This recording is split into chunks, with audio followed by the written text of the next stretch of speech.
আসসালামু আলাইকুম। আজকের জামাত ইসলাম জিতার পরেও আবার কেন হেরে গেলেন? কি জন্য হেরে গেলেন? আমরা জামাত ইসলাম তারা নিরাশ হয়ে গেছে।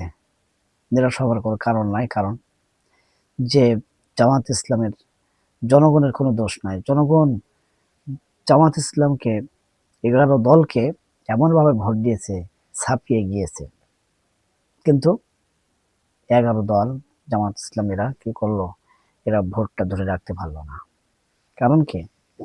যে আমাদের উপরে যে অফিসারগুলো, এই অফিসারগুলো আমাদের নাই। আর্মি, বিডিআর, র্যাব, বিজিবি যে অফিসারগুলো এই ভোটগুলো নিয়ে তারা জামাত ইসলামকে উপহার দিবে, সংরক্ষণ করে রাখবে। এই সংরক্ষণ করার মতন এখনো পর্যন্ত মানুষ তৈরি করতে পারে নাই এই ১১ দল জামাত ইসলাম। আজকে এই মানুষ তৈরি না করার কারণে তারা জিতার পরেও তারা হেরে গেল। এই জন্য রাজনীতি ভুল করলে হবে না।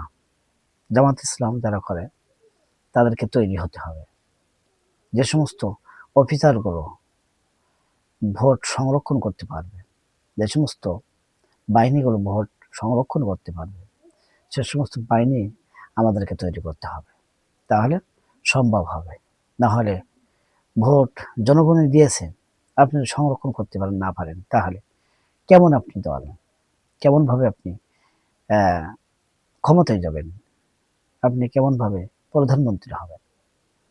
এই জন্য তাদের একটু ঘাটতি আছে, জামাত ইসলামের ঘাটতি আছে যে তাদের অফিসারগুলো নাই, র্যাব, পিটিআর যারা এই ভোট দেওয়ার পরে যেগুলো সংরক্ষণ করে রাখবে তাদের নাই। এই জন্য ইনশাআল্লাহ পরবর্তীতে এই ৫ বছরের ভিতরে সবকিছু ওকে করতে হবে। এখন এই সমস্ত অফিসারগুলো বানাতে হবে, অফিসার তৈরি করতে হবে। ইনশাআল্লাহ বিজয় আসবেই আসবে ইনশাআল্লাহ।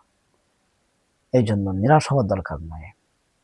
ইনশাআল্লাহ যে কয়জন ৬৮ জন জামাত থেকে এমপি হয়েছেন এবং এনসিপি এবং মামুনুল হকের দলের থেকে আর ৯ জন, এ সমস্ত মিলে মোট ৭৭ জন। এই ৭৭ জন ইনশাআল্লাহ অনেক কিছু করতে পারবে।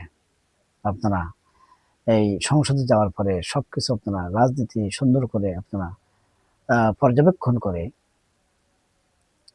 আপনারা চালু হয়ে নেন ইনশাআল্লাহ, তাহলে পরবর্তীতে দেশ চালানোর জন্য সহজ হয়ে যাবে। আশা করি। আসসালামু আলাইকুম।